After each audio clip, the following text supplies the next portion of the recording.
And coming to a temporary stop with Yukti Bhasha of Yashadeva.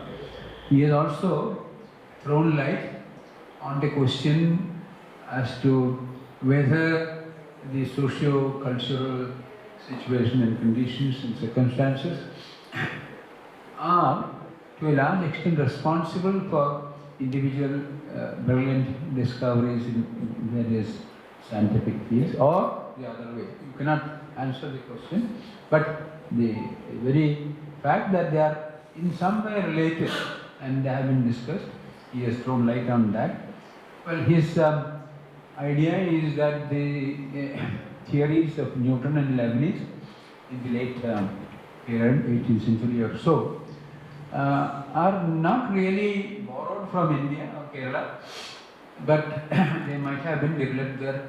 This is a very difficult proposition, because if it is a question of one theory, like infinite series of numbers, Pythagoras theorem or calculus, things like that. But here you have a cluster of theories developing in Kerala, in India, in the period between 14th and 16th centuries, and then same kind of cluster coming up in the 18th century in Europe with Newton and Leibniz and others. Well, this question, I hope it will provoke further thought. Anyway, let me add a tail piece to this. After George George published this Crest of the Peacock, scientists and scholars, social scientists, and mathematicians and astrologists, astronomers in different parts of the world took it up.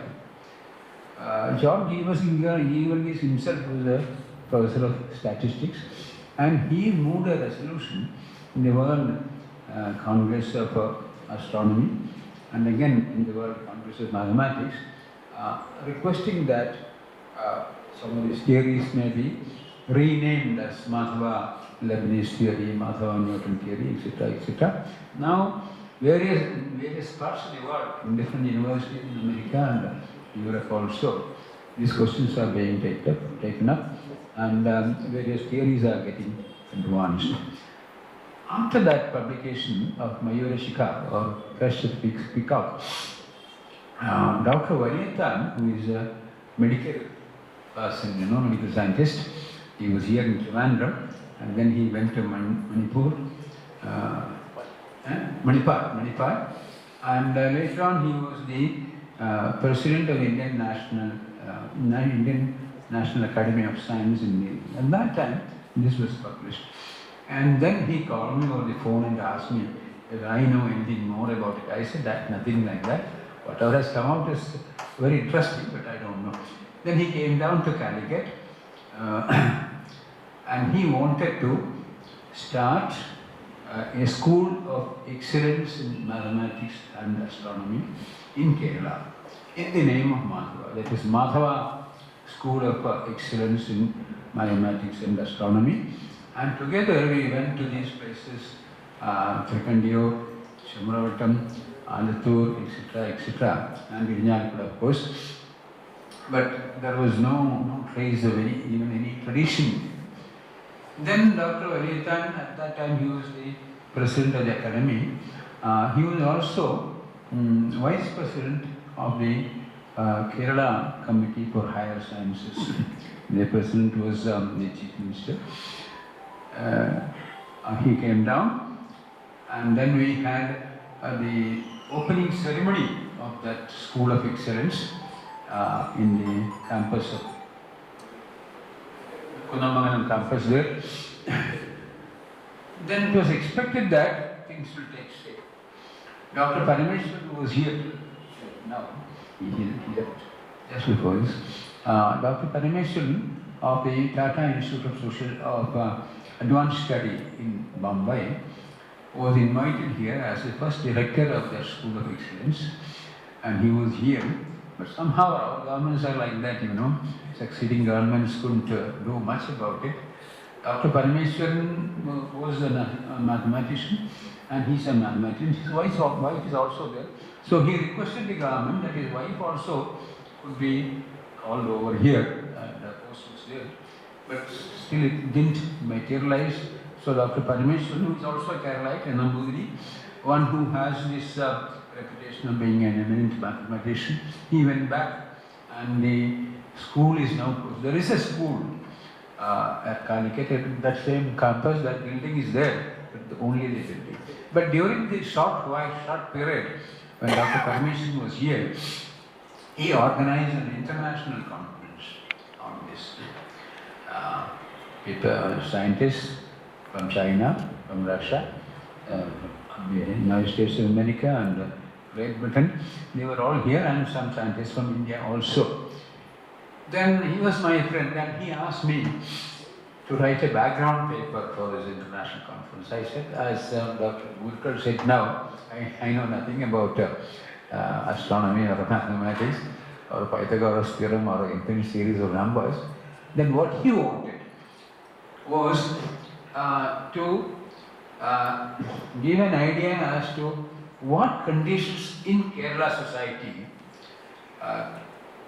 gave the chance for such theories to develop here. Because the general understanding is that after the 9th century or 10th century of the Christian era, creativity had dried up in India.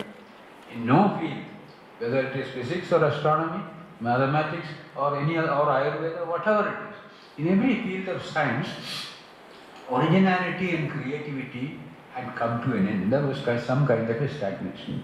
And we had only commentaries and commentaries of commentaries and things like that. After the 10th century, certainly, after Shankara and little bit after that. So, Dr. Parameshwaran, the question that he wanted to me to raise was this. Of course, following his suggestion, I prepared a paper and it has been published also. What I found as a result, I benefited quite a lot because that led me to other fields quite a bit about the migrations in India and Kerala's own special features like that. Anyway, that paper was also published and a book has come out on these theories also. Many other books are now coming out. Anyway, what I wanted to emphasize is that there can't be a connection. The question raised in Kerala and outside Kerala in Harvard University and other universities was, why was this?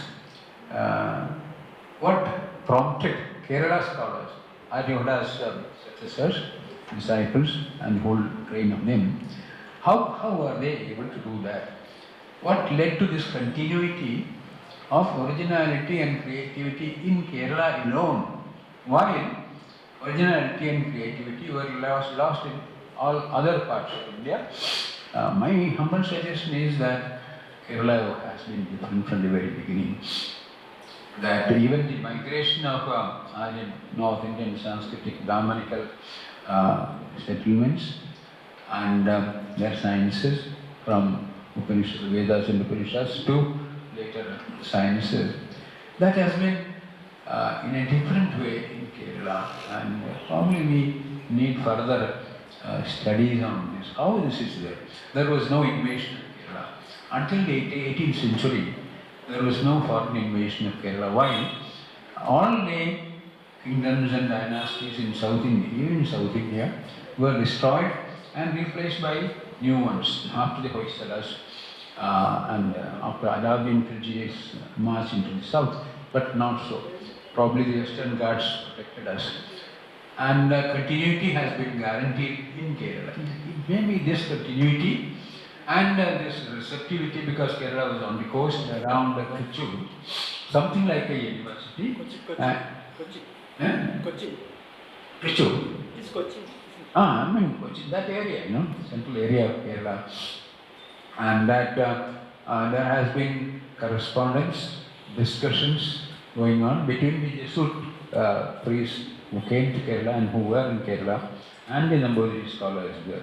It's quite possible that in some way or other there was an exchange much beyond our present imagination. There has been contact, intellectual contact and discussion and exchange of views between India and the West during those medieval centuries. Anyway, we are grateful to Dr. Kulkar for his lecture and for the audience, for the question, for those who questioned and raised new questions and suggestions. Now we come to the last part of the meeting. Dr. Noon, I invite Dr. Noon to make the thanks.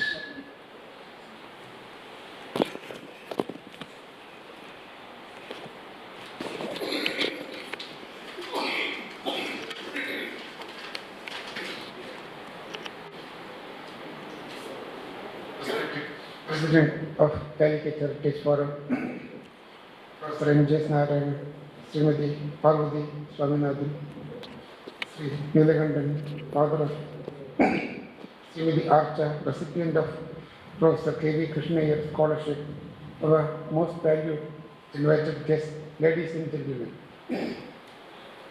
It's my privilege to have been asked to propose a vote of thanks on this memorable occasion, the third Professor K.V. Krishna Ayyar Endowment Lecture.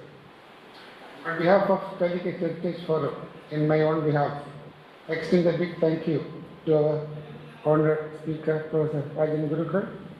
The study of history of exact sciences such as mathematics, mathematical astronomy, and astronomy is a world of its own.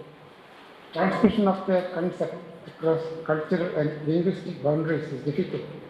Professor Rajan has done a commendable job here, and I am sure all of us benefited the breadth and depth of this vast experience.